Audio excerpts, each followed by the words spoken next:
Azure Infinitum podcast. A signal from beyond the ordinary.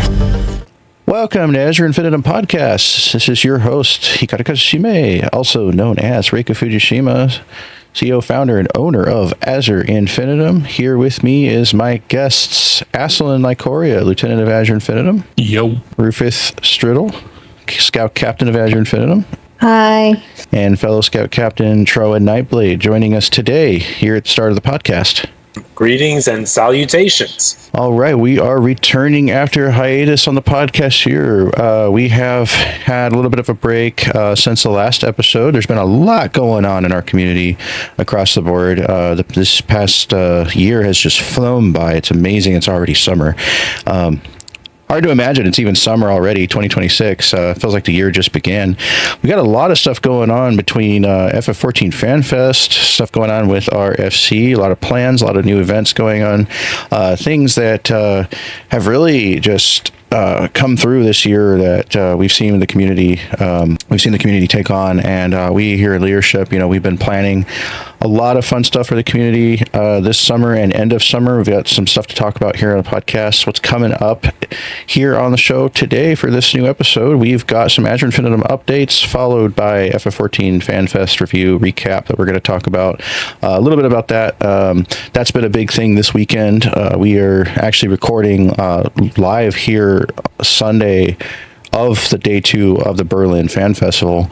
So we got a lot of stuff that's really fresh in our minds to talk about there. Also a little bit of gaming industry stuff later on in the show, and some community spotlights and a little bit of stuff on our wings towards the end.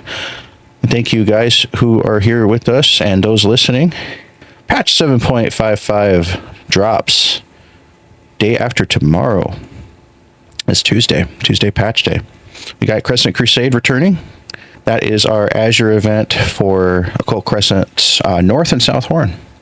Also, that week, same day, 7/31, that is the event day. Celebration of the Azure Sky, also same day. That's our lore event for the FC. And coming up, we got August, let's see here, August, we got Summerfest 10th anniversary.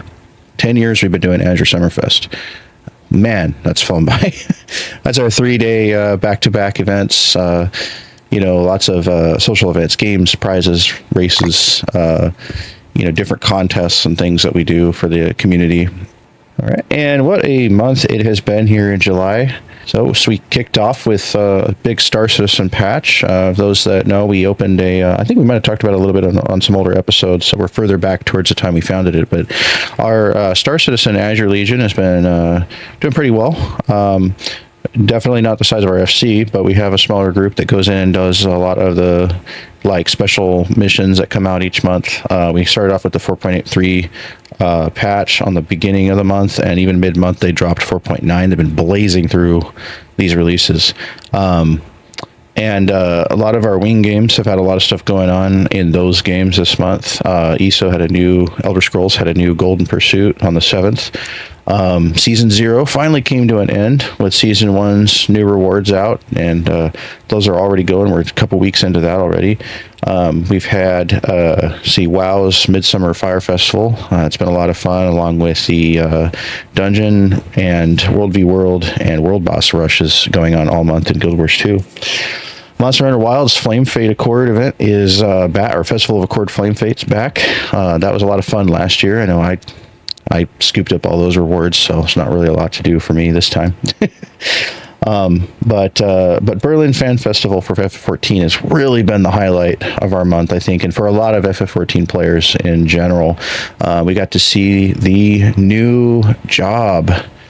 First of 2 new jobs, actually. This is the Bastion job. The Bastion job. This is a tank. What do you guys think? What's your take on the new tank? Too monk-like and too punchy for me. You are cutting out. What did you say? I said it's too punchy and too punchy and too monk-like for me. Wow. Okay. So I'm looking forward to seeing actually how it plays, regardless. Okay. Too punchy. So do you don't like punchy jobs? I never said that. It's just okay. for a tank, I would think, more like mitigation from what it looks like. I don't know. Like I said, well, it's going to have mitigation because it's a tank. Like it is a tank job, so it's going to have a lot of mits, and it's going to be only the evolved mode. That's the new battle mode that they're doing. They're trying to kind of ease the jobs into doing evolved over reborn. Reborn is now the current way that we know our jobs is reborn mode. So what they talked about in April was an evolved mode. This is kind of like PvP's this kind of like PvP where the job actions are kind of consolidated into one button, where there's like multiple combos in one button. They gave us a preview of this at the April Anaheim Fan Festival, and the jobs that are released from here forward in FF14 are only going to be coming out in evolved mode. So the new tank and the new Fizz ranged, which we don't know what it is yet. We got some ideas. That's coming, and that's announcements coming later this year, end of October and November Fan Fest. It should be the first day of Japanese Fan Fest. That's in October, at the end of October. So we'll find out what that Fizz ranged is. There's a lot of ideas. I know that there was a moment in FanFest where Soken was doing a sound design and music panel, mostly sound design stuff this time. A lot of times he'll do a deep dive into his music and how he does stuff, but this time it was sound design and sound effects. So there was a moment where he actually gave a preview, and he was like, "Oh yeah, here's some sounds. Do any of you guys know what this is?" And then he revealed after that, he was like, "Oh, this is from the new job." He's like, "This is from the new job," and they did a little skit where the security was like pulling him away for revealing the too early. It was really funny. They took him like all the way outside and posted they posted on X, the security guard like taking him outside. It was funny. But the sound that we heard, you hear like an eagle screeching in it, or like a bird or something. And in the trailer, there's that new part of the trailer that was revealed. They have a tendency to reveal a little bit at a time as we go through FanFest. There's, the NA FanFest, the EU one, and then the JP one, and each time the opening trailer is revealed a little bit more, like a little bit more of it. So this time there's a pink-haired Mikote child, young Mikote, that's got this little like stick thing and a bird in the trailer, and it kind of makes you wonder if that's part of it or not. And I'm saying Falconeer for the Fizz ranged. I'm like, Falconeer has got to be. I'm just guessing, and there are Falconeers in the lore for 14 in Ishgard. They talked about training birds and stuff like that. There's like a bird corps or something like that in their army or whatever. It's interesting. It's not widely talked about, but it was in the lore. So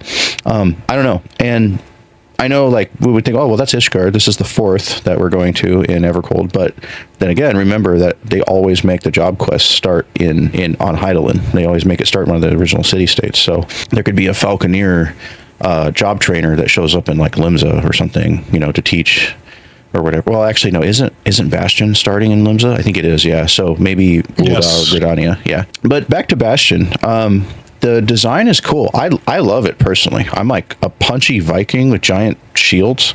And one of our members in our community was actually asking recently, they were like, "Man, Reika, when do you think we're going to get tower shields?" And I was like, I never really thought about that. And, I'm sure there's some kind of animation or polygon limit or something like that where the tanks that, that have shields don't have, or the jobs with shields, because we're about to have a second job with shield as Beastmaster coming September.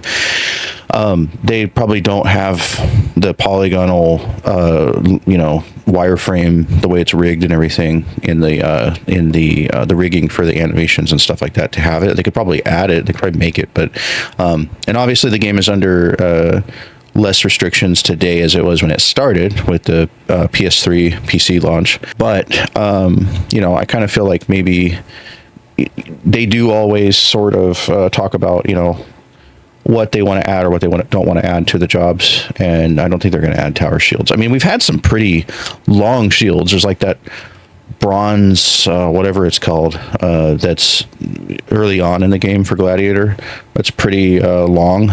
what are these called? Skiltborgs. Skiltborgs are the weapon of the Bastion. The Bastion's these big, big heavy shield things with like looks like almost harpoons on the ends and guns on the other side, and they spin. It's just so cool. I think it's badass. I like a Viking with spinny gun shield things. And I said gun shielder. You guys know from Discord and VC, I've been saying it for a while now, gun shielder. That's because Yoshi P's always got the shirt reveal. You know, it's known that whatever t-shirt he's wearing at one of the fan fests is usually a hint to the next job that's revealed. And you know, they pointed at his shirt. His shirt was Ridditon or Ritatan or Ridditon, however you say his name, from Realm Reborn. And that's the guy, you know, if you guys that are listening or you guys here, you remember Ridditon was one of the servants of Gaius van Baelsar, and he had the big shields with guns on them. And so that was kind of like a clue to this job. And I'm like, gun shielder, gun shielder, gun shielder. And we already gun breaker, so they're not going to have like, you know, we have jobs with mage in the title, but that's like the second word. So I'm like, they're probably not going to call it gun shielder. They might call it something cool. And that's exactly what I guessed. I was like, it's going to be gun shielder, but with a different name. And what did we get? Gun shielder with a different name. Oh man. So yeah, I think it's great. I think it's a great choice. You know, it could have been anything because, you know, we're going into an unknown world that we haven't seen yet. We've only seen it in trailer. We know very little about it. We know that with the reflections in 14, different ones were overtaken by different elements because of the, you know, minor spoiler, the Ascians' plan to rejoin the sharded worlds. That doesn't sound good. The fractured worlds. And you know, rejoin them back into one to revive their god Zodiark, which is technically something you find out very early on. That's you know, towards the end of ARR, so pretty early on. So if you're past ARR, there's no spoilers there. But this is the ice one, and you know, most of the reflections are gone, or we've seen stuff from them already. So the fourth is a place that we don't know anything about. I think there's one or two more left that we don't know anything about or much about. But yeah, so finally seeing the fourth, it's going to be really cool. VanFest was great. You know, besides Bastion, how about them FF7 raids beyond the live stream? I have no words, man. I was probably like jumping from my seat. Oh yeah. And I heard that. I knew it. Yeah, you're a huge FF7 fan, so yeah. I like that they used the remake arrangement instead of the. Oh yeah. Yeah, especially with all of the you know, the remake hype and the trilogy, you know, for remake and everything like that going on.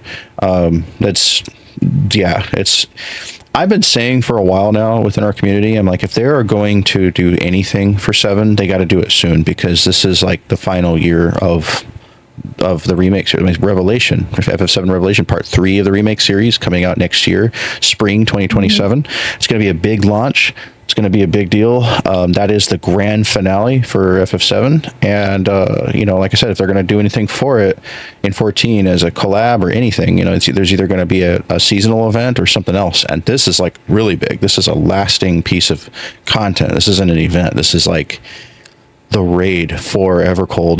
The 8-man raid forever is going to be this. So, you know, that, and you know what that means, right? You know what that means for Savage. Oh. And this game has a tendency of, when they put final bosses from other Final Fantasies in Savage, then that final boss tends to have its other form, which means safer Sephiroth. To do Savage. Safer Sephiroth, yeah. So I'm thinking there's going to be, you know, it might be, you know, the 4th, the 8th, or the 12th. Probably the 12th final raid will probably have. Yeah, it's probably going to have safer Sephiroth for sure. So, you know, that won't be up till 2029, but or late 2028. I mean, there's like the Genova forms, the weapons, the tarp. Yeah. Do you think they'll add the original weapons in when we've already got the Garlean, Ruby, Emerald, Sapphire, and Diamond?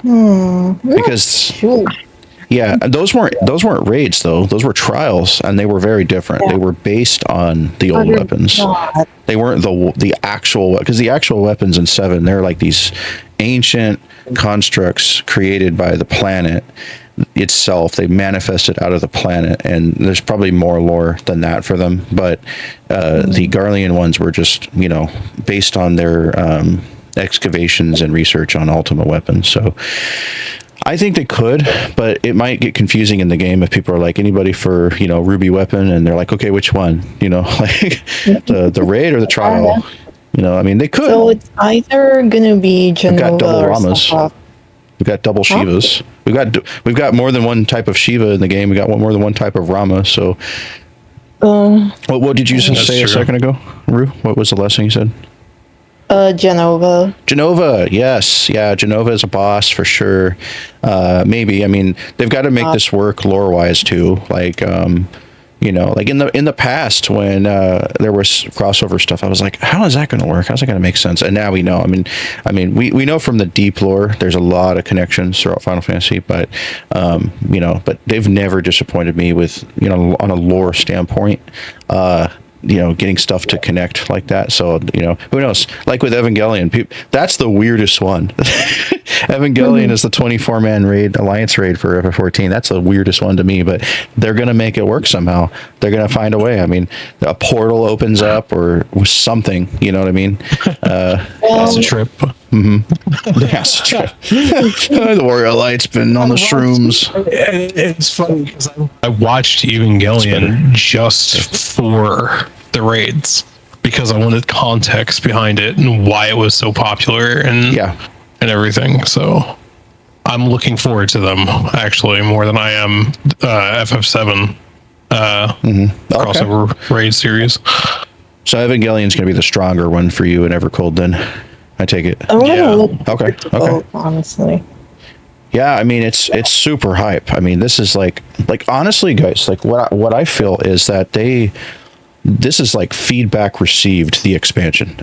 Like this is like they took a look at everything that player base was upset about with Dawn Trail. I'm just gonna call out the elephant in the room here. We know that Dawn Trail did not hit as hard as past expansions. We know there was some controversies in the content as well as IRL with some dev staff and things like. We're not going to get into that here. But we know that folks were not as happy with it. I'm not saying it's bad. The raid content, fantastic. Dungeon content, in my opinion, was great. I like having dungeons that have a little bit more stress to them. Yoshi P's talked a lot in interviews about player stress and how it's the devs, it's their responsibility to find enough stress, but not too much stress. And when you've got dungeons where you can basically go, it's one set of mobs, another boss, another set of mobs, another boss, another set of mobs, another boss, and then it's over. And you can just close your eyes and just repeat a rotation and practically get through the whole thing. That's not a good dungeon. And I'm just, as much as I love everything in this game, I've got to call it out when I see it. There were some bad dungeons. Late Endwalker, bad. They weren't that great. A lot of them, most of them were not that great. They were not that great. I know a lot of them were developed through the COVID period, and there was a lot of intention by the devs to make Endwalker more single player friendly. But I don't know what was in the water at Square Enix during those years, because even though they had long recovered from COVID, they still had this weird thing in them where they were just like, yeah, we're gonna, this is an MMO, but we're gonna make one expansion mostly single player friendly, and we're also going, they didn't say one expansion at the time. We didn't know how long they were gonna keep going with this, but they eliminated their mid-core. They eliminated the meaningful relics and the field op and all this stuff like that was missing from Endwalker. So I started worrying about the game prior to Dawn Trail, and in Endwalker, I was starting to, I'm like, this is good, but something's missing. There's a little bit of soul missing from this. It's starting to feel a little hollow. And I got pretty vocal about it on Twitter with, or X, with, the commenting on the threads and stuff like that. I even went and commented in Japanese because I know the community teams, they see it. And there is stuff that they communicate back to the devs, and they even talked about that in Berlin. They talked about how the community panel, I wasn't really sure about the community panel in Berlin. I was like, I don't know how much of this is going to be in German and French, which, I know they had translators and stuff, but the NA team and the JP team would probably be more relevant to me to learn about than EU. But I was actually pleasantly surprised watching the community panel. I watched the whole thing. I saw how they were talking about how even though they're separate regions, all three community teams, they communicate together. Like sometimes they'll have something they want to post on one, and the other two from Japan and NA go, "Oh, that's really good. Well, let's share that." And but they actually do take a lot of feedback. There's more feedback I think that they take from those replies on their social media than a lot of people realize, and I can see it. I can see it. I've ridden the waves of comment sections throughout Dawn Trail, especially because, people are more likely to complain than they are to give praise. Most of the time you see this in like product reviews and restaurant reviews and all kinds of stuff. And, there's a lot of complaints, and there's some stuff that's silly, but there is some really good points within the FF14 community. And there's things that, I've just kind of like either tried to express as well or just stayed away from, but there were seasonal events that were getting kind of lackluster there. We were getting like next to nothing. I mean, there was an anniversary for the game, like the literal anniversary, where all you got was this little lamp that looked like a boob. Little boob lamp. Like, you guys remember that? The boob lamp? That was terrible. Yeah. That's the anniversary for the game. You see these other games, that's like, oh man, 10-year anniversary, they're going all out. They'll create a boss fight, like have like a bunch of mounts and minions and furnishings and everything that they have in the game that's reward based. Like they're gonna put those items in the big huge anniversary thing. It's like 2 weeks and you do 2 weeks, the quest is up and you get 5 minutes and you're done and you get a little lamp like. The boob lamp. Yeah. I'm sorry. It's just, to me, that's just silly. I mean, I play a lot of games. 14 is my number one game, but it's just that when you experience what the other, even smaller games do for their communities in situations like that, it's like, come on. And they kind of admitted that they got complacent. There was an interview somewhere where Yoshi did say, like, we got complacent. And I'm glad that they admitted that, because they did. And it's funny because when content creators and comment sections started really highlighting that there was an issue not just with the elimination of the mid-core, lack of meaningful relics, and this other stuff that we were sleepy dungeons, and and then the seasonals, and they really started. Man, the seasonal events have really upped their game again. They're kind of back to the way they used to be.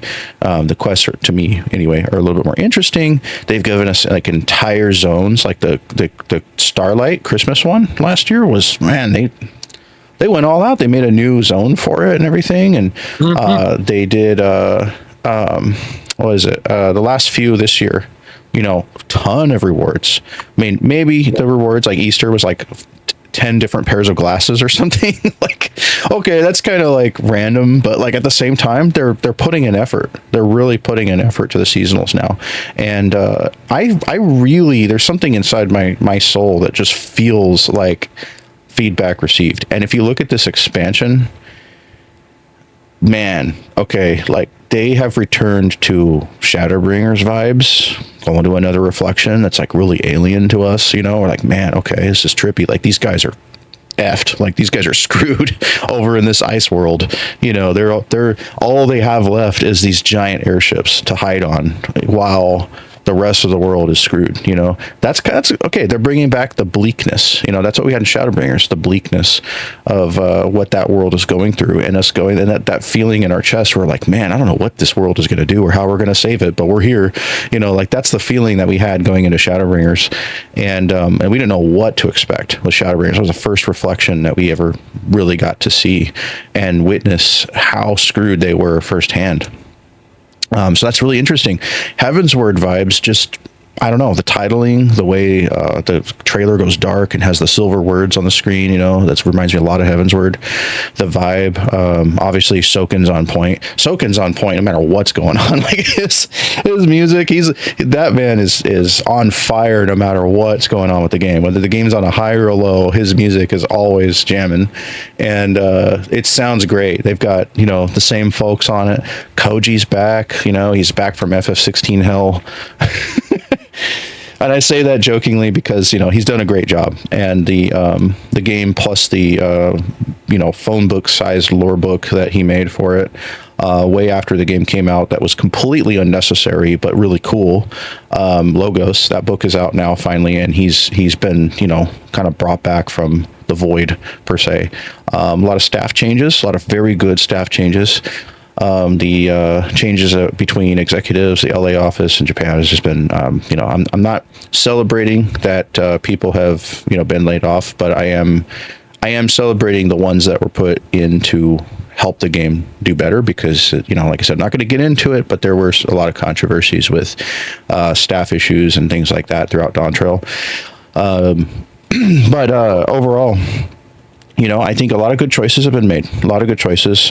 They are, as a company, Square Enix is really back in the mindset of, we're making games that we have the world in mind, but we're also kind of less focused on what one or two particular regions want the most. We're going to make stuff in Japan, and if you guys like it, we have you in mind as fans. But like at the same time, like they were getting a lot of investments into Western studios and a lot of Western ways of doing things that was kind of disjointed between the two, between Japan and the West, and it was just kind of like causing a lot of issues. So again, not getting into all that right now, but just a lot of good choices being made. It looks like the expansion is set up by the right people, and things are going to be in a good place. So I feel like this is I don't know if it's going to outdo Shadowbringers, but I do feel like this one, between writing and everything, it's all in the right place. It looks like it's going to be phenomenal. I'm really looking forward to it. So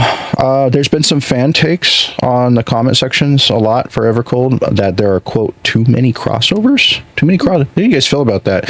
Because both raids this time are crossovers. Last time it was one or the other. We had Nier and Shadowbringers and just Eden. Even though Eden had a lot of 8 references, it was still kind of unique. But these are, double crossovers for raids this time. You guys feel like there's too many crossovers in the game? No, not really. Really? Nah. Yeah. No, not really. No, I actually like it because isn't 14 like the culmination, like literally the melting pot between all the Final Fantasy games? Yeah. So it really is. So I don't see a problem with it. It really is, especially from a deep lore perspective. There's a lot of stuff there that's not been explored by a lot of fans. They don't all know that 14 does have a huge connection. I mean, you look at minion descriptions that talk about the era of Spira from Final Fantasy X and being ancient Doma. There's a lot of stuff about the Gestalian Empire and what the Garleans have excavated from them. There's stuff about Kane Highwind and FF6 and 4 and things like that. I mean, it's very big on being like a great connector in the deep lore that connects the games. And there was a lot of fans out there that will argue me all the time that FF is not connected. But when you know the deep lore and you look really far into it, there's a lot of connections. FF10 being at the start of the quote-unquote timeline with the post-Sundering flood that happened, and then the first folks after that was in Spira, followed by FF7, which is closely connected as a sequel to 10. There's not going to get into all that. This could be a whole nother podcast on its own, but there's a lot of connections. Evilise, everything, like it's all connected. It really does all add up when you know where everything fits. But I don't think there's too many crossovers at all. I think they should lean more into it now that we're exploring reflections and there's other stuff there. This is a great chance to have that balance of things that are unique to 14, which we're seeing, jobs, story, etc., but also lean into more of the Final Fantasy series. That'd be great. I'm all for that. All right, so we do need to move on. Going into stuff going on in the industry. Actually, this is the 25th anniversary of Final Fantasy X. Any of you guys played 10 recently? Any replays or nostalgia plays? I know Troa, you were playing 10 for a minute there. Yeah, yes, I was. In fact, yeah. It's just that usually after the Blitzball tournament.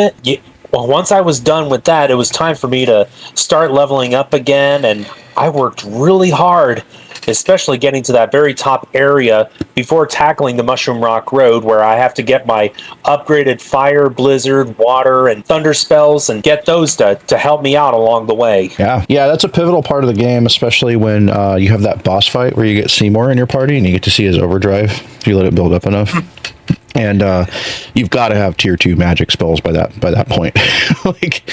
like that boss at Mushroom Rock Road, like you got to have at least Fyra or something. Final Fantasy 10.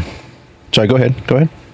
Yeah, I was going to say, I worked really hard up to that point just to get the upgraded magic before moving on. Final Fantasy X really had a big impact on me. I discovered it very close to me discovering 7. 7 was my first Final Fantasy. I discovered it in 2003. I was 13 years old, and I had heard the name Final Fantasy, and for 2 years prior, I had been playing Kingdom Hearts 1 on PS2. It was the whole reason I got a PS2 was because of Kingdom Hearts, and I wasn't into PlayStation 1 that much. I grew up on Nintendo. Started out with Atari, and then my parents, they loved Nintendo, NES and SNES specifically, and of course I got an N64, and there was a moment in my life where I loved video games, but it wasn't like such a huge part of my life. I just had them, and I enjoyed them. And we moved to this one house when I was 6 years old, and the kid across the street became like a lifelong best friend for me. Well, it was a very long friendship, like 30 years of friendship. And he had an N64, and he was really cool. He was a couple years older than me. He was super good at games. He was always inspiring me. He was a big inspiration in my life growing up, and I had to have a 64. And so that moment where I was going from SNES to 64, I was kind of like, I feel today that was a moment where I could have either gone in either direction with consoles, because I think Sega Saturn was coming out, and a lot of people were talking about that, and kids at school were always talking about games and stuff like that. So I was just like, I'm like, I didn't know what direction I was really going to go, but I knew Nintendo. It was familiar to me, and 64 is what really solidified my I think my staying as a gamer, like sticking with it and continuing to get deeper and deeper into games. A lot of it, had to do with like Star Fox and Mario and Mario Kart, and a lot of just amazing games that are on 64, which we could do a whole other show about that. But I never went on to PlayStation, and I had this sense of loyalty to the brand that, some kids have it, some people don't care. Today I play everything. I'm not really loyal to one brand. I mean, I've preferred PlayStation for a long time. I don't know where that's going in the future. I'll talk about that in a minute. I am heavily on PC now, but I still have, I still like all the consoles. I still like all the brands. I like to spread out. But back then, what I'm getting at is no PS1. So I didn't get into PS1. I didn't even ask my parents for a PS1. I didn't care. And I was so engrossed in N64 that I did not discover anything that was on PS1. Very few times did I even touch a PlayStation 1. Like I could go to a friend's house and they'd have a game going, and I'd be like, oh, okay, that's interesting. And I'd always look at the, so used to ABXY, that when I saw the triangle, square, circle, I'm like, what are these shapes? Like, this is a controller with shapes. Like, how am I going to memorize these shapes? As a kid, that felt like a big deal. I was like, what? Like, I know it's like very simple, but just when you first experience it, like even adults that I show, I'm like, here, take the controller. They're like, what are all these shapes? What do these do? But anyway, my point is that I didn't discover FF7 until 2003. So I was in the PS2 era, discovered 7, and my buddy, the buddy I mentioned that I moved, across the street from when I was 6, he was playing 10 when I was playing 7. I got 7 because some local kids were like, hey, you want to trade cards and, Yu-Gi-Oh cards for stuff? And we were trading, and he's like, oh yeah, I got this game that's like broken, and I only have like disc 1 because my mom tried to clean the discs with like Windex or something and it ruined it. And I was like, oh geez, like, okay. And he's like, yeah, just treat it like a demo. And he handed me Final Fantasy 7 disc 1. And I was like, not sure like when I was going to play the game, or like, what I was going to, I asked some other kids, I was like, you guys ever play this game called Final Fantasy 7? Like, this is like the 7th one. Like, is it good? Like, are there monsters? Like, Like, what do you do? You know, and I remember one kid, he was like nodding. He's like, oh, there's a lot of monsters. I'm like, okay. And I wasn't really that familiar with RPGs either. I was just like used to, you know, Mario, Star Fox, Donkey Kong, Zelda, you know, to the whole concept of turn-based was just not really like something that I was really familiar with. So when I popped it in, and the story and the setting, I didn't give a crap about the graphics looking old even at that time. Even at that time, it was only like 5 or 6 years from 7's release. You know, because, you know, PS2 was already, you know, a lot better looking than PS1 stuff. But man, seeing, you know, the bombing mission at the Mako reactor and Cloud and everybody and the characters, and just, I was so engrossed in that story. I would not shut up about it. I was telling everybody in my family and everything. I'm like, there's this amazing story, and these guys, like, they bomb a reactor, and then they go and they're in this like weird you know, junk city where everything is like garbage and everything, and they live underground, and this evil company is like trying to like farm the planet, and like all this stuff is going on, and like like I was 13, I would not shut up about FF7. And then I talked to my friend, and he's like, hey, I haven't talked to you in a while. And I was like, yeah. He's like, what's up? He's like, what are you playing these days? And my friend goes, he's like, have you ever heard of Final Fantasy X? And I was like, oh, I just started playing 7. Like, it's so amazing. And he's like 7. Oh, I haven't played 7. I just played, my friend like showed me 10, and I just started playing 10, and it's amazing. And so he was playing 10, I was playing 7. And when he came over to my house, because I had moved by that point in my life, like we had moved every few years. So we were cross town. So when you're kids, in order to visit each other, you know, parents have got to take you to go see your friend or whatever. So his mom would bring him over, and he brought over 10, and you know, at the time I think he was like 16, I was like 13, you know, 14, and man, when I saw Final Fantasy X, oh my god, I'm like, oh, it's even better graphics. And he's like, yeah, you should see the cutscenes, look how cool the cutscenes are. And you know, if you've seen 10, the cutscenes are really advanced for that time. Like, they were cutting edge. They look as good as like current day games look, in my opinion. Or maybe we've crossed that point where current day games look a little bit better than 10's graphics, but it took forever. It took like 20 years for regular games, not in cutscene, to look better than 10's graphics. And man, those were, oh my gosh, seeing that back in the early 2000s was mind blowing. Like, I don't know about you guys, but 10 blew my mind, and I had to get it. I didn't even finish 7. I had to buy 10 immediately. So I asked my dad when my parents were separated at the time and divorced. So you know, when I went to see my dad, I was like, "Can you take me to GameStop? Like, I really, really, really want to." And my mom would have done it too, but I just happened to be with my dad when I had the money for it, and I was like, oh, let's. You know, and I got my copy, and I was, man, that copy. I'm surprised that thing didn't disintegrate the amount of times that the amount of times I played through that game. It's crazy. But it meant a lot to me is what I'm getting at. And that was my Final Fantasy, like, you know, discovery was 10 and 7. And so 25th anniversary of Final Fantasy X, they've got a lot going on for it. There's merch, there's crossovers in some of the other games, like Dissidia Duelum has got some stuff. You've been keeping up with Duelum, Rue? I know you play. I know you have it. I've only been logging in there, but I've been checking the story. Okay. Yeah. So. Yeah, it's interesting. So there's this part at the minor spoiler if you haven't played the last 13 game. There's this part at the end of the last 13 game where Lightning ends up on Earth at the end, because the world was created based on the old world that was ending, and that's where like Earth came from in the Final Fantasy universe. There's a whole bunch of story that leads up to that point, and so Lightning is like, looks like she's in modern day France and on a train going somewhere or getting ready to go somewhere, and where Dissidia Duelum picks up, especially after one of the trailers that showed her you know, sitting outside like a cafe or something in similar looking casual clothes as the end of 13.3.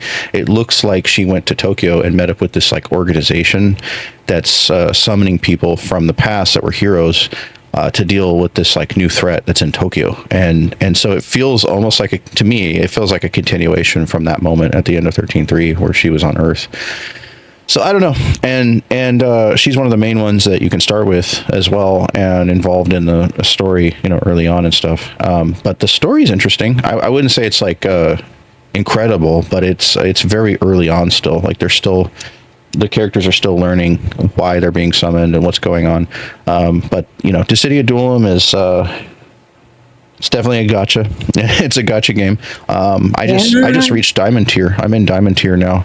And I'm trying to get to the last one, Omega. I'm trying to get up in Omega because the higher you are when the season ends, you get a ton of rewards at the end. So I'm trying to push Diamond as much as I can. Got all the characters. I didn't get Riku's like alchemist or steampunk outfit yet, but I've been enjoying the heck out of it. And Sephiroth, man, you got Sephiroth, right, Rue? I think you guys did. You try him out? Yeah, I mean, I only use them in practice. Okay. Because I really don't want to do PvP. That's okay. Yeah. But he's pretty good. Yeah. I did got his other outfit. Oh yeah. And all of his abilities, but right now I'm just maining on Midnight. Yeah. I'm just waiting for Graha, that's it. Oh man, if they do a Graha, yeah, they've got their roadmap. They just announced Celeste from 6, so she's next. There is another Final Fantasy 9 and another Final Fantasy 5 character on the way next. I think you and I, Rue, we talked a little bit in the game chat, or we had posted some comments on what we thought was next. I'm down for like any characters that haven't already been in a Dissidia game, because this is like now like the 6th or 7th Dissidia game, and even though this isn't like a major lasting title in the series, is it's Square Enix mobile games. You know how those go. They usually last a year and then they poof. Ever Crisis is ending. I know. I wanted to ask you how you felt about that, because I know you're a huge Ever Crisis fan. You've been playing that since the writing beginning. was on the wall already since like maybe March, because of the 2.5 anniversary, I think. So it was already there. Okay. We're not. The rewards are kind of like diminishing returns by that point, and the RNG for the limited banners are kind of like bad. They're pretty bad. I didn't even get all the outfits. Wow, I didn't know it was that bad.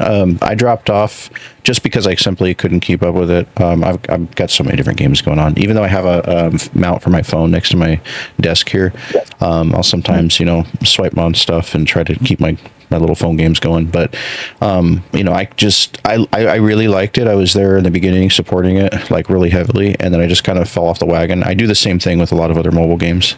It's amazing that I've kept up with like 2 of them. There's Pokemon Pocket and Dissidia Duelum I've kept up with, but other than that, it's like I don't know. I felt like Ever Crisis was just a little clunky for me, because like you log into the game, you're hit with like 1,000 trailers, and then you get past it, and then you've got to grind to see the story, and the grind hits you really early on.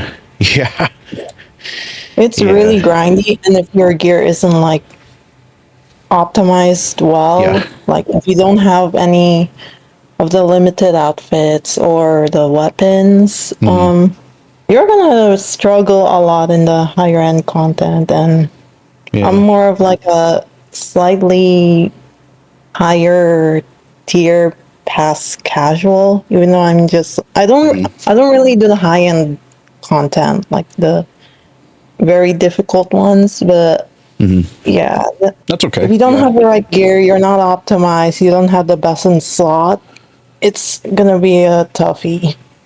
I didn't want to do the high end content in that game either. I just wanted to see the story and just like just enjoy it just casually. I thought it was funny they added Criterion to it. I was like, Criterion. I was 14. Well, it's not that hard. I know it's not the same, but yeah. The mechanics are kind of similar. Like you pick this like stat for, to either buff yourself or the enemy, debuff the enemy, or like healing potency. Yeah. Okay. Yeah. I am kind of surprised. I'm kind of surprised though that it's that it's going down right now. Yeah. Only because Revelation is next year. And I thought that this was going to be their app to kind of accompany the hype for 7 along its journey through maybe like at least through the first or second year of Revelation being out. And it's the fact that it's ending before Revelation even comes out surprises me. But I'm also not surprised because I know how their mobile division goes. These games are like, half of them are fly by night. I'm surprised Ever Crisis even lasted 3 years. But it's unfortunate, like I do think it would have been nice if the game could have lasted longer, especially because they're adding Before Crisis into it. Yeah. And Before Crisis doesn't get hardly any recognition from Square ever or anything at all. And this is like historic because this is going to be the second Ever Crisis getting shut down. Ever Crisis's first run was like, only on old flip phones back in the day as an episode of flip phone game. I'm sorry, Before Crisis. Thank you. Yeah. All these Crisis Core, Before Crisis, Crisis, everything. Oh. Before Crisis was a flip phone game from the early 2000s in Japan that was episodic, and that ended, and it was lost to time.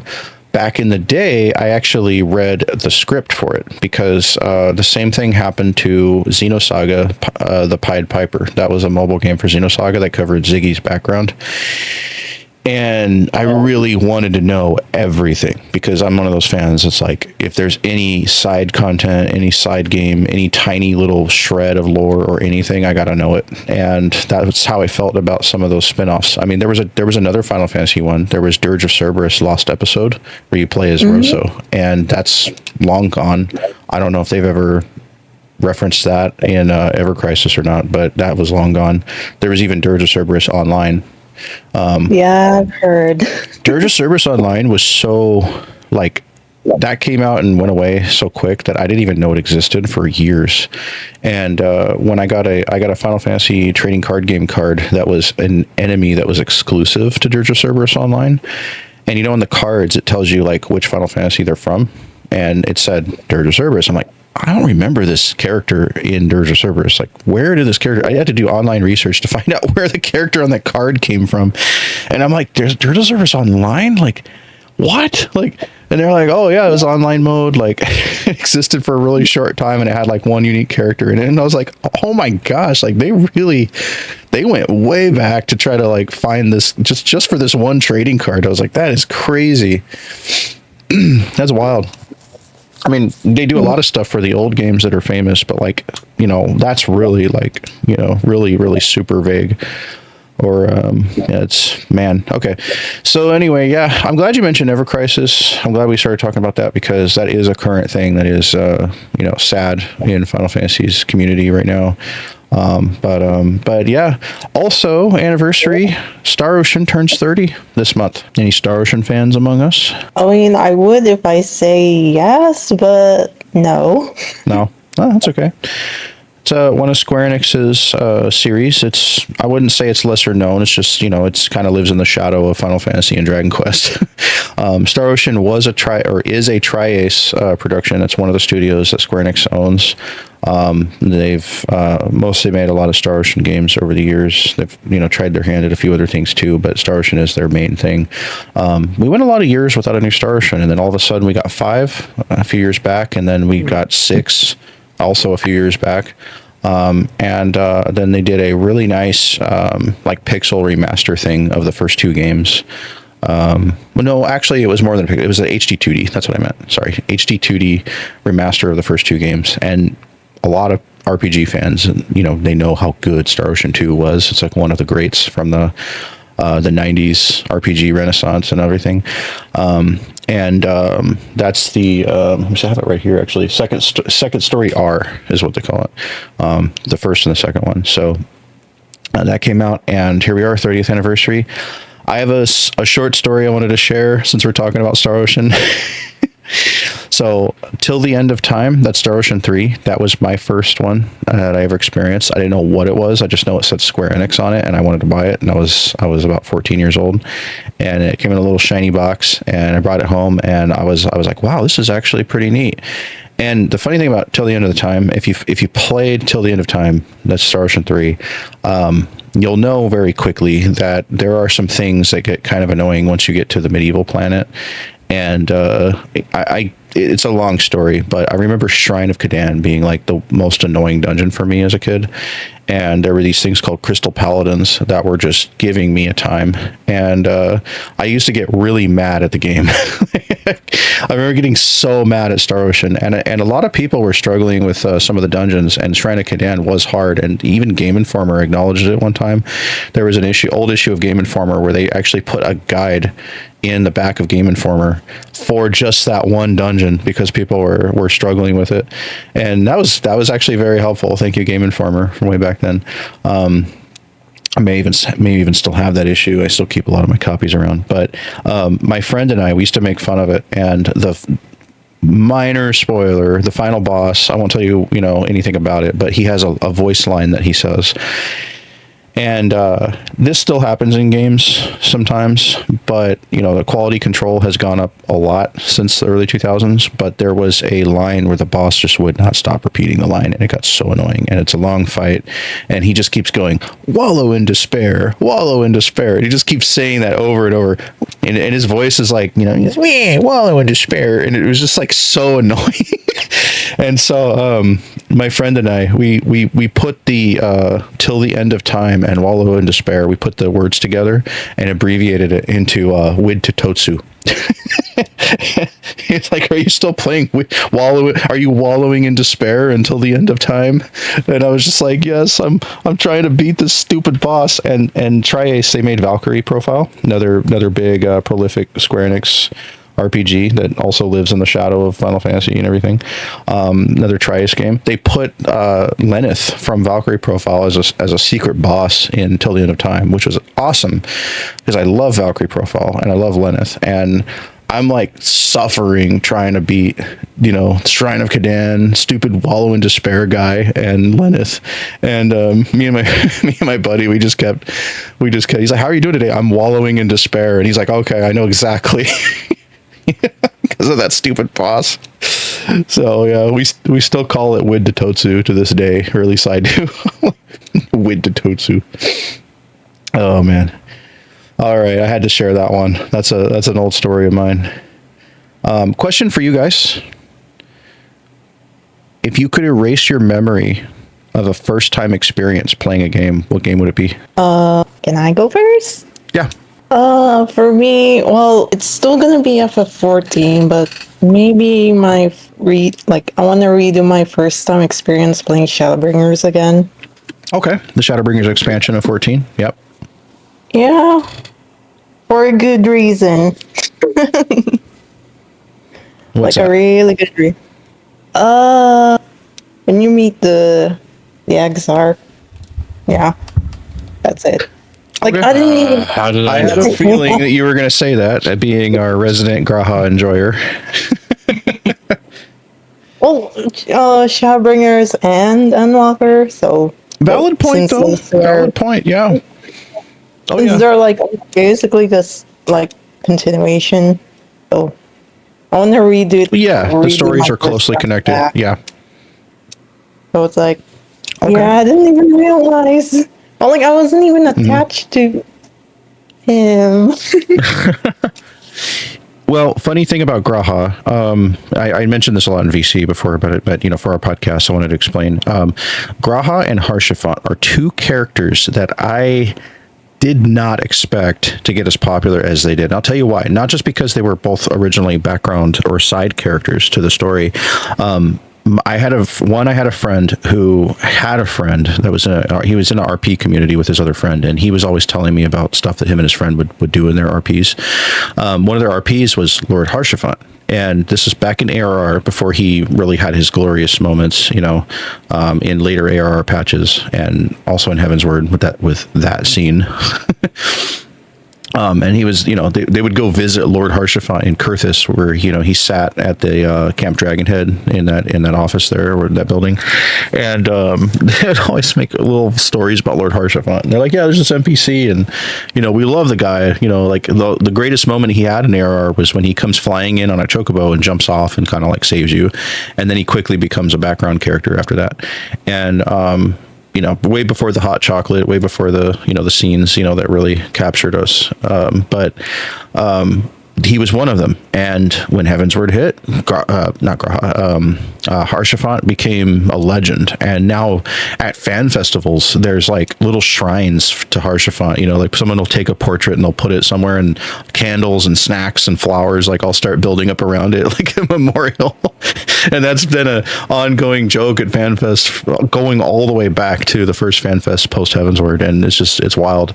And I never expected that amount of even the highlight that they put on him in the story, and also the way the fans reacted to Harshaphant. I was like, man, wow. Graha, exactly the same, almost exactly the same. And I had my ex actually loved Grahatia back in ARR, and man, I remember looking at like the art site Pixiv, or even like DeviantArt.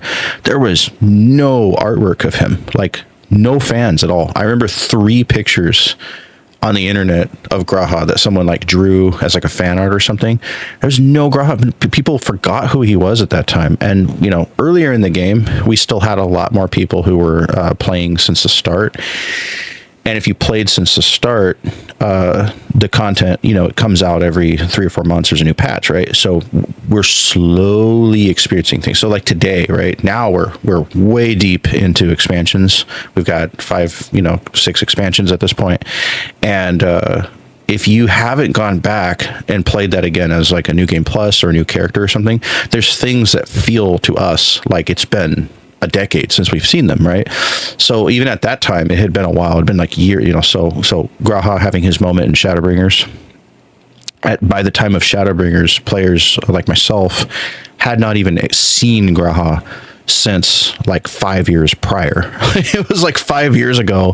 Some Mikote in a side story, was there for a minute while we were going through Crystal Tower. And Crystal Tower, like any expansion when it's current, it's a process of every other patch. So the Alliance Raid series, they come out on odd patches, 1, 3, and 5, and so that's a long span of time. That we didn't see the end of that chapter. It started, I think, very early 2014. We got Labyrinth of the Ancients, and we didn't get World of Darkness until what was it?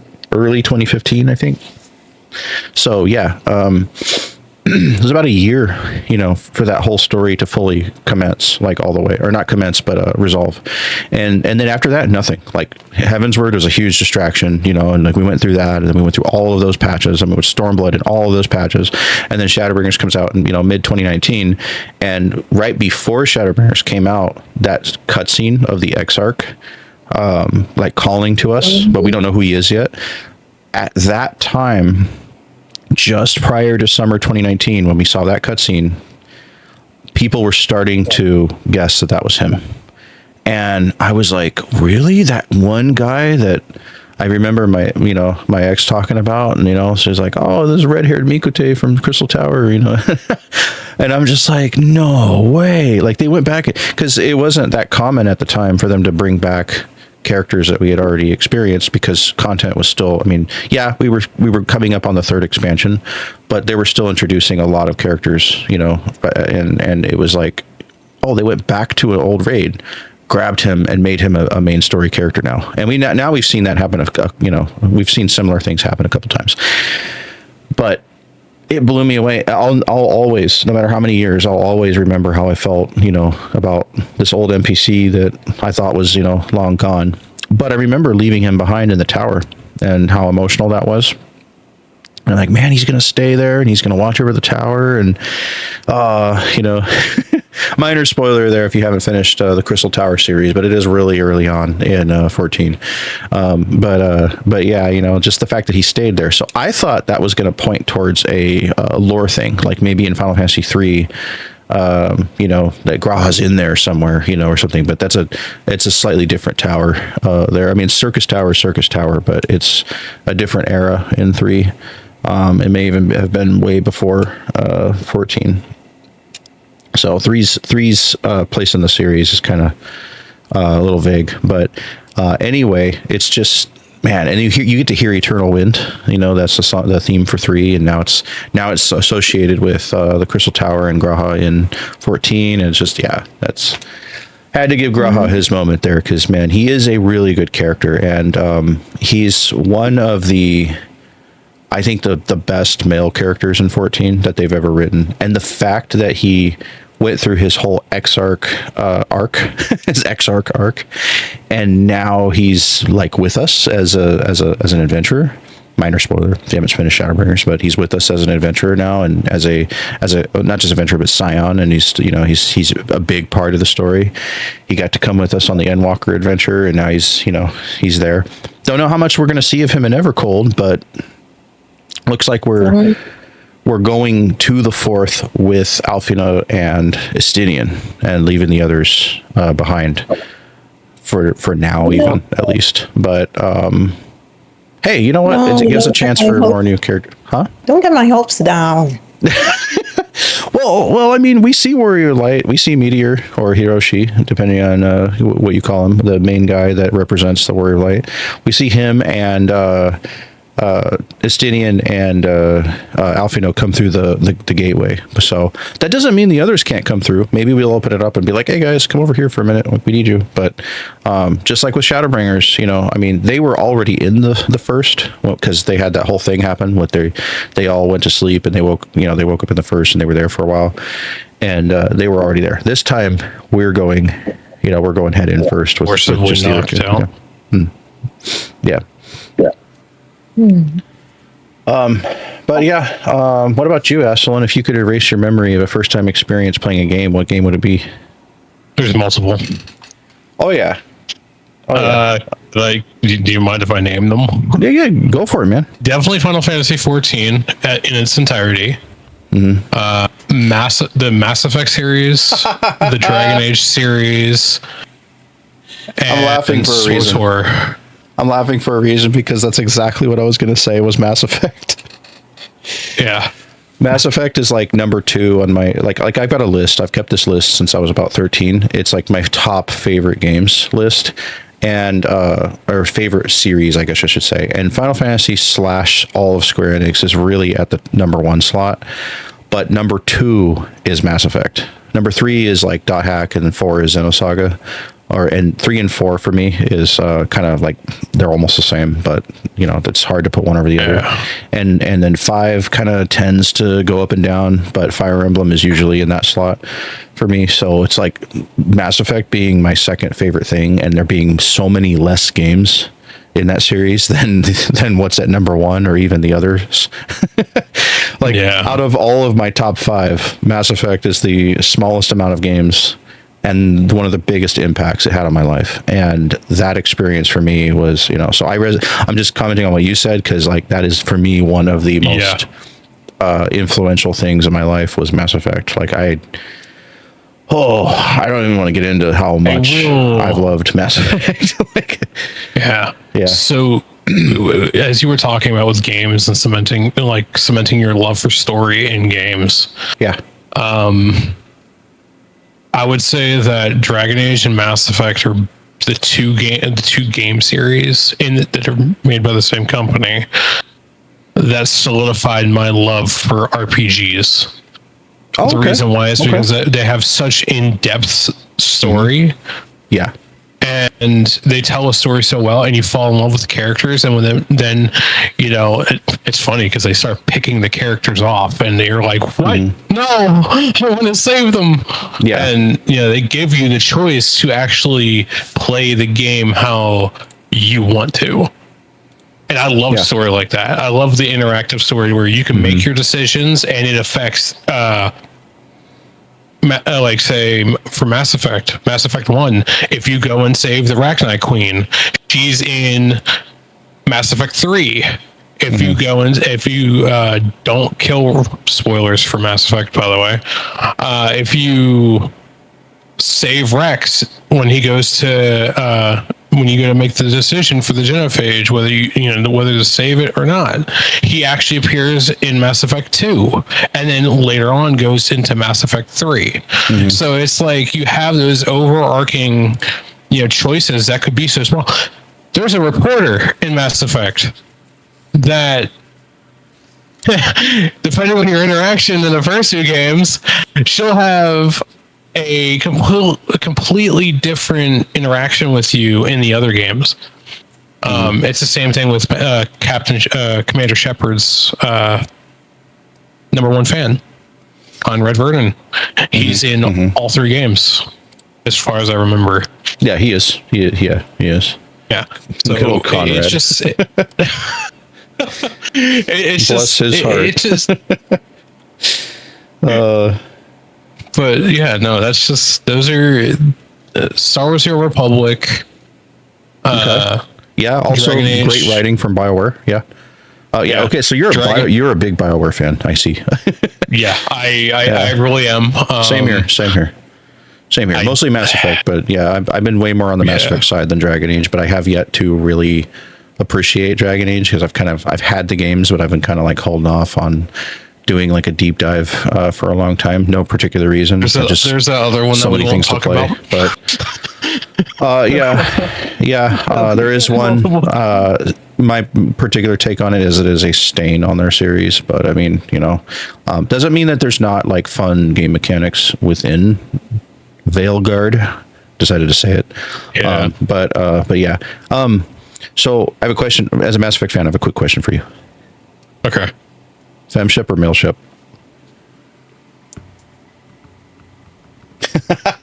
Okay, so Mark Mir, I love the guys. I love being. Yeah, I love putting myself into the story, but at the same time, Jennifer Hale, man, come on. Yeah, come on. I think that sentiment is pretty. Yeah. It's a very unanimous sentiment among fans. Yeah, it's nearly like there's a few male ship supporters out there, but yeah, her work is incredible. Not only is she Commander Shepard, but she's also Satele Shan in Star Wars: The Republic. She's a lot of great roles. Every time I hear she is her in a game, I'm just like, oh man, like she's awesome. She's really awesome. Yeah, her work is just, man, like the emotion she puts into her roles. I mean, it's funny because like there's not a lot of them that I can name that are like my favorite, but except for Commander Shepard. But every time she popped up in like Bulletstorm randomly, and I was just like, what the heck? Like it's Commander Shepard. Like, who else popped up that I didn't expect? Freddie Prinze Jr. Really? Yeah, he actually he it's funny because he pops up in he pops up as James in Mass Effect 3, but he also plays Iron Bull in Dragon Age Inquisition. Oh wow! Okay, you know, Mass Effect was really good about having really big time actors in. And then Seth Green. Seth Green, as Joker, that's a huge one right there. And and the lady from Battlestar Galactica was Edie, and Steve Bloom, so big names. And got to mention Ali Hillis, voice of Lightning from Final Fantasy, is Liara. Yep. And when one time that we had her at one of our events, she and I, we were talking about her role as Liara, and she was saying that Liara was actually one of the very first roles that she did, and she was nervous about it, and she got into doing the voice for Liara, and then what she did was she said that she used Liara, her experience as Liara, at least in Mass Effect 1, because by the time 1 was completed, she didn't have as many lines in 2, because if you played 2, Liara is kind of like more of a cameo in 2 until you do Shadow Broker DLC. Shadow Broker DLC. And what's funny, when Shadowbringers came out, I had trouble like calling it Shadow Broker DLC or Shadow Broker expansion. And now that Shadowbringers is such a 14 is such a big part of my life, now I'm doing the opposite. I'm calling it the freaking Shadowbringer DLC. Shadow Broker. When you do Lair of the Shadow Broker in 2, Mass Effect 2, then she's a little bit more prevalent, but she doesn't have as many lines for 2. So by the time 3 came out, the recording for 3 was done leading up to 3, in like 2010, 2011. And by that time, she'd already done lighting. And so when we talked, she was telling me about how doing Liara gave her the confidence and the range that she picked up from that point forward to do lightning. And so a lot of people don't know, like when you hear lightning and she's like really confident and just, straight across the board, the way she says stuff, she's, I don't know the best way to describe it off the top of my head, but Lightning's voice is, Lightning is really like, she's not emotionless, but she's very monotone at first, because in the early game, Lightning has a lot of character growth throughout the whole thing, but Lightning, especially in 13, is just pretty serious. And Liara had a lot of character growth. She goes from being a young Asari, even though Asaris are like 2,000 years old, and she's 100, which makes her like almost a child in Mass Effect 1. She was still finding her bearings as a voice actress, is what she told me, and doing Liara. So she said Liara was really special to her. And I was, at the time that we had her at the event with Steve Bloom and some other folks, I was like deep in my first Mass Effect journey, like my first time through the series, and 2 had just come out at the time. So that's when I talked to her about this. And I was really excited to talk to her more about Mass Effect than I was 13, even though I'm a huge Final Fantasy fan. And so that's saying something. And and Bloom was right next to her, and he had done Grunt, and we were talking, and then I bumped a table, knocked over her coffee, and almost burned Steve Bloom. And he responded in Grunt's voice. he was like, "Dang it, Shepard!" Like, I was just like, "Oh my god, this guy is hilarious." But yeah, no, we did a little video, and it was funny. But two other famous actors to share, huh? 2 other famous actors that I actually really, really like their voice acting, and I like them in general because I like 2 of the series that I used to watch or still watching. Carrie-Anne Moss as Arya T'Loak. Oh yeah, she was Arya. And Martin Sheen as the Elusive Man. I know, yeah, that was so good. I don't know if we're ever going to have another game like that with so many actors and the game being so good. Mass Effect 2, especially when Elusive Man was introduced in, 2 is like one of the highest games on Metacritic of all time. Like, it's in the 90s. I forgot how far it is, but it's one of the highest rated video games of all time. Just the fact that it's not overly cinematic like some games are today. I feel they're like trying to be movies. They're trying too hard to be movies, I should say. The game industry just trying too hard to be Hollywood at times. I don't know if you guys have seen the stuff with God of War Laffy that's going on. I can hear the groans from here, but they posted a video recently where they were doing voice acting and motion capture for the cube and the little tassel that goes on the cube that floats, and it's like a talking cube that follows Laffy around. And they showed the video of them motion capturing the cube, and they were talking about how they're like, yeah, we don't even need this, but we're just here to do this anyway for the fun of it. And I'm like, wow, okay, so like all those expenses that they paid for, like this is why games are taking so long to produce. Like, so you're adding to the budget that you don't even need. Like, come on. Said that. They're like, yeah, we don't even need to do this, but like we're doing it anyway. And I'm like, what the heck? Like, I don't know, man. I don't know what to think of that game.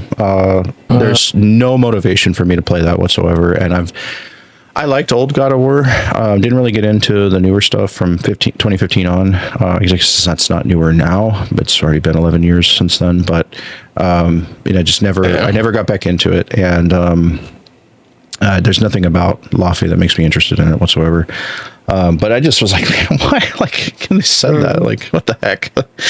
Yeah, we don't even need to do this. Like, that's not word for word, just clarifying. But it was something like that. And I watched it briefly, and it was just like, this is stupid. But yeah. So there's a lot of discussion right now about. Oh, sorry, what? I'm just kind of surprised that the ribbon's name is Rue. Yeah. That's like, damn, that's my takeaway from that. I'm like, oh, Yeah. that's cool, I guess. Yeah, so there is a lot of debate about digital ownership, and like I said earlier, Sony, the direction that they're going is kind of odd.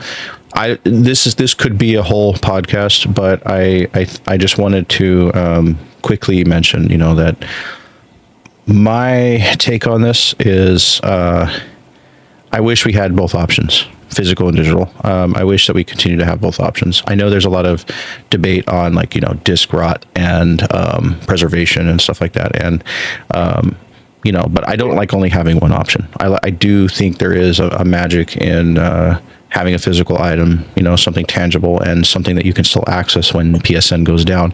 You know what was really funny? After they did this big push for, they were announcing digital only and everything like that, and their PR team, I don't know if you guys have seen, but they put out this, the most strictest guidelines possible, because they knew that their social media teams were going to go through it. All their PR teams are going to go through it with this big announcement. The backlash has been enormous online, and they put out the strictest guidelines possible for this, knowing this ahead of time. And you've got, executives selling their shares and everything and jumping ship, it seems like, because they know this is going to be bad. And then the PSN went down. PSN network went down the other day. Excuse me. Oh, was that why? Yeah, it went down the other day, further proving our point for those of us that support physical games, further proving the point that, all these things that you purchased through their network, well, now you can't play it because it can't verify when it's offline that you purchased it. And they're just shooting themselves in the foot. I don't think this is the time to do this. I think that we're not even at the point yet, as advanced as we've gotten, as a species with our technology and our internet and stuff. I don't think it's as strong as it should be if we're really going to rely on an all digital future. I really don't think this is the time. I think we need to go a couple more generations and get to the point where most people have gig speed plus internet as a default. That's like the lowest thing. We need to get to that point first. And still, these infrastructures, look, when Amazon Web Systems, when AWS goes down for like an hour or a day, everything screws up, like everything from banks to game companies. I mean, it's terrible. And if it's that easy, well, then I mean, that's like saying, well, if you don't have access to this one particular thing, then all the books on your shelf become unreadable. Like, that's ridiculous. Like, this is not the point in time in history where we need to do this. And I don't even know if we need to do this at all. I mean, I'm a collector, so I'm going to be a little biased towards physical games, but I admit that. But at the same time, I've never had a problem with digital games existing as long as I can have my physicals. And there's a lot of stuff that I get digital because I buy stuff for multiple platforms. I've got games on PC that I've also got physicals of on other systems. And it's nice for like Humble Bundle. You go and you get a bundle of 12 games or whatever, or 8 games. And it's like Octopath Traveler 2. Well, I'm trying to keep my Octopath games on Switch because I got my first one on Switch. And now something that's annoying that Square Enix did with Octopath 0 is if you have save data for Octopath 2 and 1 and 2, plus Dragon Quest HD 2D remake for Dragon Quest 1 through 3, if you've got the save data for those games, you get bonus items that are like EXP items and other stuff in Octopath 0. So I'm like, oh, well, I haven't played Octopath 2 yet. I have 1 on my Switch. So I planned to buy a physical of 2. What came up on Humble Bundle last month? Octopath 2. So now I have Octopath 2 on my Steam Deck and on Steam on my PC, but I have Octopath 1 on Switch, but I still plan on buying Octopath 2 on Switch so I can get the bonus items in 0 when I buy 0 on my Switch, because that means something to me to have all those items, because especially in Octopath 0 you have your own town, and it's like there's items you get for your town that increases like your town EXP or something, and I'm like, oh, of course I want that. Of course of course, like, why would I not want that? So now I've got to get a second copy of Octopath 2 just so I can get you know what I mean? And so that's one example of why I have multiple copies of some games. FF7 remake, got like 5 of them. Me too. I have like the European version. I have the European version of Remake, Japanese, and then American. Well, I might buy the European for Rebirth. But folks like us, Rue, folks like us, we are super fans. And, you know, like you and I were talking about the different language versions, like how the only way to get the Italian text is to get the European one, even though it's not dubbed. You know, we're super fans and stuff like that. But I when they pull off stuff to like Intergrade or like, you know, remixes and final mixes and international editions and all this stuff, whenever there's any extra content or anything that I can get out of it that's not from just the base version, like I'm gonna buy it. And then when they switch generations and they're like, oh well, 7 Remake came out in 2020 on PS4, same year the PS5. I think PS5 launched that year, and then they had a PS5 edition later. So I'm like, oh, obviously I want the PS5 one. Well, and then there's Intergrade. I'm like, oh my gosh, okay, so I'm not gonna get Intergrade. I've got like 2, and I got a digital and a physical Intergrade. I've got like you know, digital and physical of regular Remake, and like. So when it comes to the whole digital physical debate thing, I mean, there are folks like us who will have multiple copies. I don't think that's even a rare thing. I think a lot of people do have multiple copies of some games like that for whatever reason. So when I pick up something cheap digital, I usually want to buy a physical so I have it just in case, you know, because look at the way Sony operates with their bans. Like, they will ban you for, I don't know, maybe you said something bad in another game or something, and then your account's gone and you can't access your library. They already took away movies and music from people that had purchased them. Yeah, that was pretty bad. I think it was music. Don't quote me on that, but I know movies. Movies for sure. Movies for sure was confirmed. Like, a lot of people lost movies they bought digitally through Sony. That sucks. That really sucks. They're also giving the axe to the PS3 and Vita stores, which, if you remember back during COVID, there was a really big petition for them not to do that, and they held off. But now they're like, yeah, we're done. And they announced this stuff in a blog post. They're just like, here's a little post, and that's it. And they just act like they do not care at all. That's kind of what they did for Ever Crisis. Like, they made a post about it. Yeah. I don't know anybody there these days. I had a couple buddies that were running social media accounts for PlayStation in the past. They were doing blogcasts and stuff like that. I've had friends in the industry for a long time between Sony and some other places, and I remember their passion was very much reflected in anything that got announced. Even if corporate demanded it and they couldn't do anything about it, they would still. To me, it just feels like the empathy is gone for gamers, like from these big companies. And I don't know, this is how I feel. The empathy's gone. Like, we're going to do what we want to do to make money, and you guys are just going to have to accept it. Like, that's what the game industry feels like today. I hate to say it, but that's what it feels like to me. I don't know how you guys all feel about digital and physical, but I like having the choice. I like having both. I like having this choice too. Go ahead one at a time. No, I was just saying, I honestly enjoy both because, you have that, I like having, the physical copy. I like feeling like I actually own the game rather than just owning the license. But at the same time, I am now a PC only player mostly. Mm-hmm. So I kind of have literally no choice. In the matter. So yeah, I mean, you can have an opinion. Like, you can be on PC only, which is like 99.9% only digital. It's not almost 100 at this point. Yeah, pretty much. But the thing is that you can still have an opinion, like as if you were a console and you had consoles and you were in console support as well. But but a lot of people who are digital only on PC, there's a lot of people who don't care about the console crowd at all, and they're just like, you still buy physical games? It's like like they're standing up on the balcony with their like powdered wigs looking down at the peasants that play console.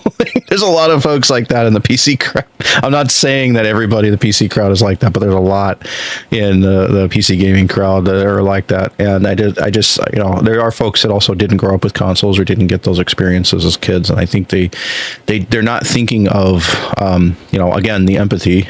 Even though I was talking about companies, I think physical and digital. I think there should be some understanding that some people do like to, own physical copies. Now, here's the other thing too. There is a way to also debate ownership if you're digital only, because, sorry, let me re-say that. There is a digital only argument when it comes to ownership as well, because GOG, for example, good old games, GOG, the GOG Galaxy, like the other storefront that besides Steam that isn't as big, but it's still very much out there. So GOG was talking about like, oh, you guys want to, save your games? Well, once you download it, buy it through us, like you technically own it forever, and you can take all your data, you can download it all, it's yours. If you want to put it on a hard copy disk, like go ahead. A lot of people don't know how to do that. Your average gamer who isn't really into PC may not know how to do that, may not even know that's an option. But if we have to go all digital, I at least want the option to own my data, download my own data, and have my own game. Like have my game, my copy in a file on my computer, no matter what, or as many times I want to back it up or make copies of something that I purchased, and not have a company that it's associated with, like Sony, for example, take away my product just because something happened with the account, or you know what I mean? Like on Sony, it's like, anything that you buy. Excuse me. Anything that you buy is it's like they control it no matter what. Yeah. Yeah. And like for me, I can't, like if I were to you have to jump through hoops. Like say if you were to say if you had to, or if you lost your account, right? Yeah. Either due to bad phone number, you literally have to jump through hoops just to get your account back, and then you don't even know if you still have all of the all your stuff there, because by the time you go back into it, it's like Sony's already chopped it up and thrown it away because they don't care. All right, yeah. So there is a lot more that we could talk about. That we do need to move on. How about our adventures lately in Star Citizen, Aslan? From smacking each other with crates to playing soccer and slide ball with our characters. Our first adventure actually was pretty awesome because you were in a Cutlass Black and I was in my first. Oh yeah, yeah. When we first did hauling together, we were throwing the boxes in the ship and shooting them at each other. Yeah, tractor beams. My very cursed Gladius. Yeah. He's got a fighter where it's a thing now. He every time he gets in it, it ends up crashing. Just every time. Like he's we're at the point of thinking it's cursed. But over in Azure Legion and Star Citizen, we have done quite a few really awesome organized organization nights that we've been doing. The organization, that's a guild in Star Citizen. Star Citizen is an alpha sci-fi space sim. Kind of allows you to live your life in amongst the stars and on different planets. And they've got a lot of systems and really interesting things in that game that I think are going to be really big when it comes out. I think the game's going to be really big when it comes out. They've got a lot of interesting things that they're doing there developmentally wise. They've included VR. There's eyeball face tracking, everything, like really cool stuff that they're putting into it. The flight stuff is just, I think, the highlight of it all. They've put so much work into the ships, and that's really the big thing about it is the ship gameplay, the team gameplay too, because the bigger ships take more crew. A lot of people look at this game and they're like, yeah, that's an expensive game. Like the ships are hundreds to thousands of dollars, and what they don't realize is it's kind of similar to when you play a gacha game and you see that there's coins you can buy and there's like a $99 package and everybody's like, why would I ever buy that one? Like that's an expensive one. You don't need to buy it, but it's available as an option to you. So in game, there's a lot of ships you can earn with in-game currency, more than I think a lot of people, even when they don't even scratch the surface of the game, hardly, they don't even know that how many you can get. It is an alpha. There's a lot of glitches and bugs here and there. Some patches are stronger than others. as a community, we've had some, like I said, we've had some pretty organized nights. We've been able to go in with teams, do strike team missions. We've done ship battles. We've done a lot of cool FPS gameplay together and things like that as well. I know right now we're working on the latest tactical strike mission. We actually had an event earlier today, actually. We've been kind of getting a little farther with that and discovering, what's needed. And that's where the magic really shines with this game. When we come together as a community and we play together and we've got a goal and we're working towards something. We're getting credits for everybody when we do this stuff, or at least when it's successful. But it's usually successful. It's a lot of fun. It's a lot of fun with friends. There's a lot of stuff you can do solo. I mean, there's tons you can do solo, but it is a lot of fun. And, when we do hauling stuff, we got to take these boxes and put them in the back of ships, and you just become a space hauler.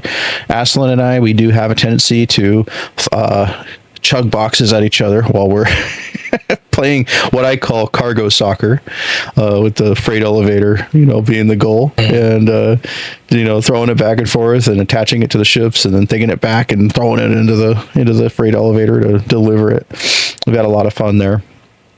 We had a bug the other day where my character was stuck on the floor, just gliding around while laying on her back.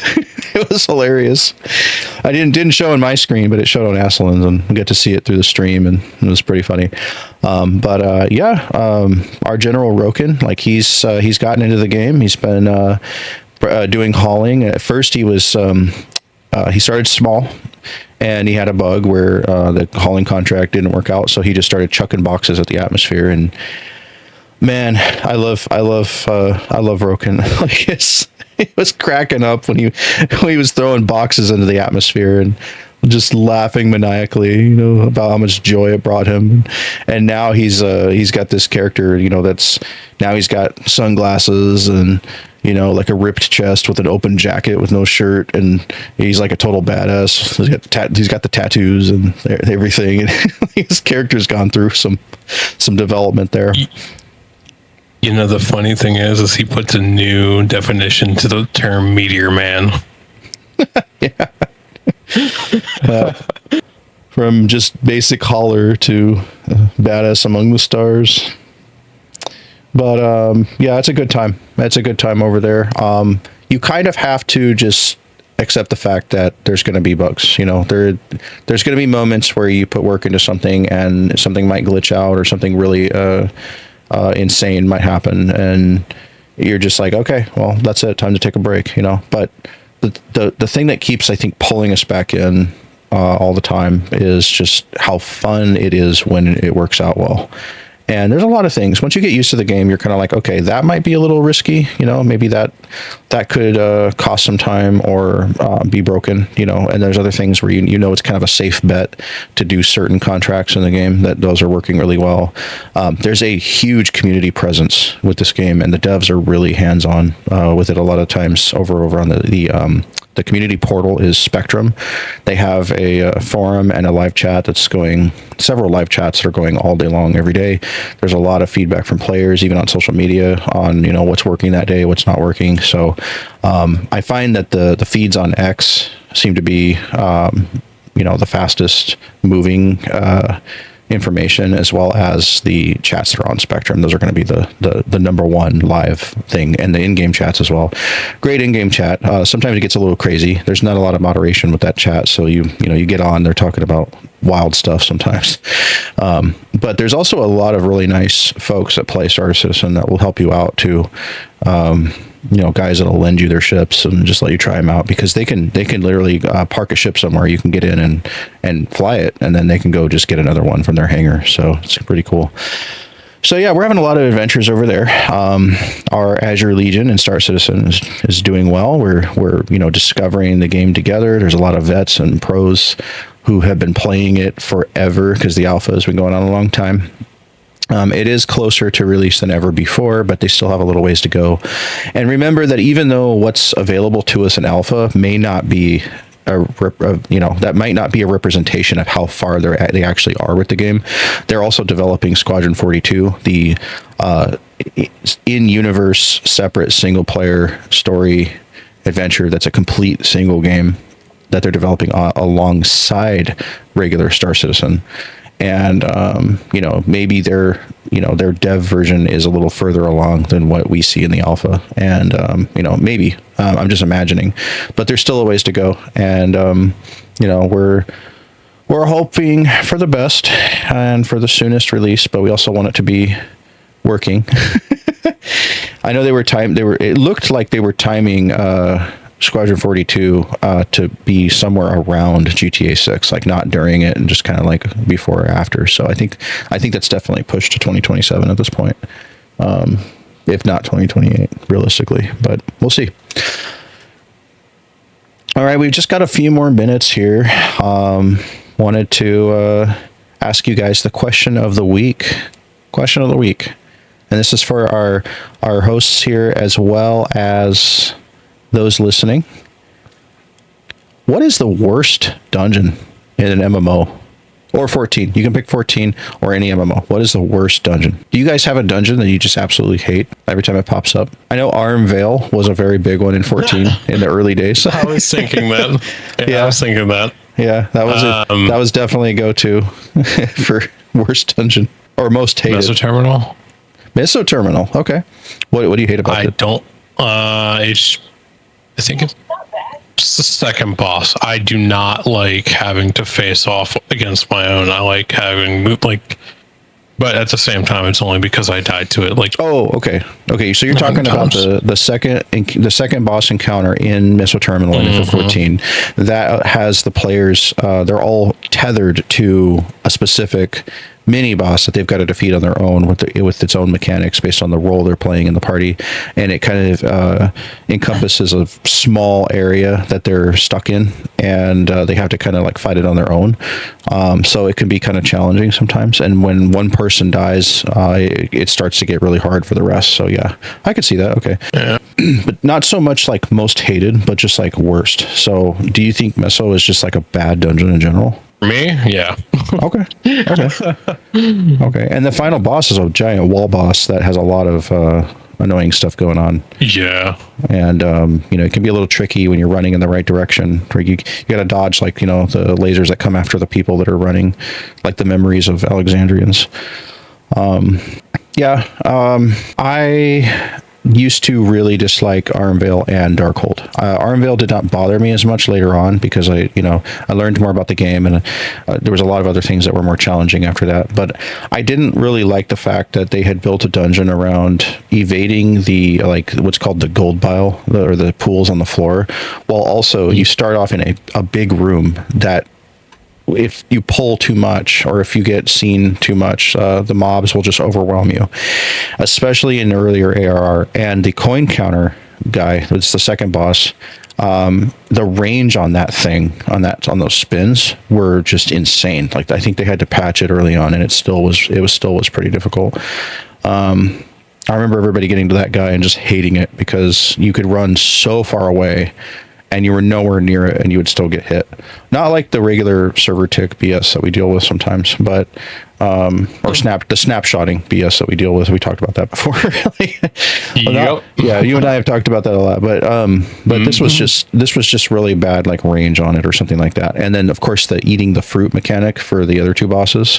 Both the first and the final boss of that dungeon, you have to eat fruit that refreshes your debuff or whatever that you have on the, or it gives you, it takes away the debuff, and you can eat it at like 2 instead of 1, but when you get to 3, you start taking heavy damage. But it requires everybody in the party to constantly look at that, and you're like, okay, that was fun and all, but you get to the last boss, and the last boss does it again. So it was, why did they have 2 fights that both had the same mechanic in the same dungeon? They couldn't make the Malboro at the end any different than the first one that you encounter, besides a few other attacks and having the famous bad breath mechanic and everything. So it was just kind of like, it was annoying for the player. It wasn't the good kind of stress that Yoshi P talks about. It was like, why did they do it this way? It was kind of like, but overall, that was an optional dungeon in ARR. It is something that's required to rank up in your GC, though. It still is today. And I don't really agree with what they've done to some of the ARR dungeons. I don't like the fact that it seems like they're constantly trying to make it easier, because they took out a lot of those pools that you're not supposed to step in. Mm-hmm. And that did give it some challenge. So I'm not really complaining about the pools themselves when they were there. But I don't think they should have taken them away. I think if they wanted to update Armvale, they could have just, changed a little bit of the final boss encounter or the first one, either or. Not eating the fruit isn't really as bad as it was back in the day. It was like detrimental. But yeah, I don't know. I have a hard time deciding what my worst one is, but I want to hear from our listeners too. If you guys have made it to this point in the podcast and you would like to answer the question of the week, what is the worst dungeon in an MMO or FF14? Go ahead and let us know in the comments or post in our Discord. I am very curious what people think about being the worst, not just the one you hate the most, but worst as in like poorly designed, or what you might feel, could have been better. I'd like to know what that is. I know there were some things about some other ARR dungeons that I did agree with changing. Some monotonous tasks, that were kind of like, okay, do we really need this? But I still liked how dungeons had things to interact with and a little bit more strategy than just run forward, kill 3 mobs and a boss, run forward, kill 3 mobs and a boss, Mm-hmm. So, but I do like that with good player stress that they've added in Dawn Trail. I think that's good. I think that's really good. Okay. Well, let's see here. Have you guys been following the Jimothy thing at all? No. I've never heard of it. You haven't heard of it? You're okay. So I'm surprised you haven't, Rue. It's taking place in Washington. It is a mutant raccoon that has been showing up in people's yards, and it's all over the news, and it's all over like memes, and even there's MMOs that are even adding it to their games. This mutant raccoon has like a spine problem. I guess it's kind of mean to call it a mutant, but it's a raccoon with a spine problem, and it just basically looks like a raccoon head with like legs. And they named it Jimothy. I'm looking it up right now. It's like I've never even heard of this. It's a legend in Seattle right now. Well, I live like a few miles north of it, so probably didn't. I don't even watch the local news, so yeah, it's like I'm just a little shocked. It's still blowing up. It's still blowing up in places like Reddit and social media and stuff. The story is interesting because the first person I've seen the story where the first person that photographed Jimothy and the videos and the images that went viral. Whoever did it first was actually a wife of a Guild Wars 2 dev, and it exploded because up in Bellevue, that's where ArenaNet is, and so one of the devs' wives photographed it. It went viral on social media, and now they're adding Jimothy as a pet in Guild Wars 2. And WoW talked about this. I saw it from WoW first, but WoW jokingly made a Jimothy in game, and then now after all the fan feedback, WoW is actually adding Jimothy to the game. So WoW and Guild Wars 2 now at this point. Do we need a Jimothy in every game now? Do we need it in 14? We need a Jimothy minion. I would love to. I like raccoons. Isn't that what the kobolds are? Kobolds? They're not raccoons. No, they're rat-like people, but they're not raccoons. I want Jimothy in the game so I can go to Lord of Verminion and have like an army of Jimothys like overwhelm the enemy. That would be amazing. The opponent. Of course you would. Yeah, but it's kind of cute in like a weird way. The poor little guy, he hobbles around and he tries to keep up with his raccoon friends and people, and a lot of people they'll look out in their yard and they'll see Jimothy and take, oh my gosh, he's here, and they take a picture and it goes viral, and so I don't know what the raccoon's current status is, but I know that it just keeps showing up in people's lawns and stuff, and it's been a thing. So It's funny to me that MMOs are embracing this. That's awesome. I mean, WoW is no stranger to embracing, cultural memes and things going on. But yeah, it's now been added to Guild Wars, or it's getting added, I think, to Guild Wars 2. Wow, it's pretty funny. Yeah, that's really interesting. I would want a minion of him. Yeah. Alrighty, I think that's about all the time we have for this episode. I want to thank everybody who is listening through our episode. If you made it to the end, woo, thank you. This is the Return of Azure Infinitum podcast, episode 35. After a little hiatus there, we had a little hiatus, just hanging out in the Arcadian and, just vacationing in Solution 9 for a bit. Now we're back. Feel free to check out the Azure Infinitum Discord at Azure Infinitum. Sorry. Let me fix it.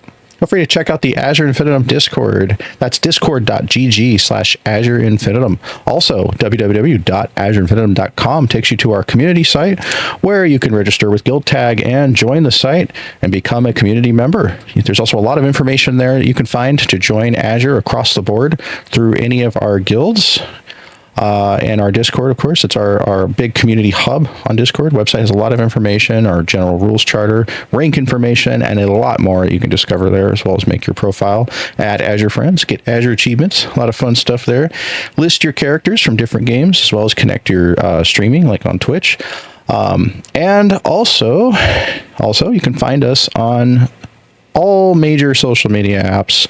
We've got Facebook pages. We're on X. You can find us across the board, as well as the Azure TikTok, which has been going well. It's a lot of reels from our events, as well as news updates throughout the week. Over on azure-net.com, you can find our content that's posted throughout the week with gaming news updates. Most of them are going to be associated with the games that we have Azure Wings in. Also, a little bit of animated manga stuff sprinkled in here and there, and more. And of course, we plan on recording these weekly, so a new episode should be available at the start of the week. We're targeting Mondays or Tuesdays, one and or the other. Throughout each week, you can expect a new episode. That's 4 episodes a month. 4 episodes a month for our members. We feel like this podcast does give us a chance to talk about more things than what we talk about during the assembly or the assembly cast videos, if you catch those. That's our compilations of the monthly grand assemblies that we have. They're community-wide, where we talk about a lot of upcoming stuff for the Azure Infinitum community and our members. We actually just had one yesterday. That was our July assembly. That went really well. A lot of fun stuff that we announced there. A few of those things we talked about earlier in the podcast. But we want to connect with you guys, the listeners, and our members of the community. We want, you guys to have the chance to listen to us and get to know us a little more through this, as well as hear awesome updates, things that allow us to talk a little bit more than what we talk about the assembly. Some fun stuff too, little things here and there, things going on in the gaming industry, and some hot takes, and some questions. So we'll have a new question of the week next week. Again, what is the worst dungeon in an MMO or FF14? Let us know. I'll see you guys on the next episode. Thank you guys for joining me on the podcast. Yeah, no problem. Of course. Yeah, they said. All right. Thanks, everybody.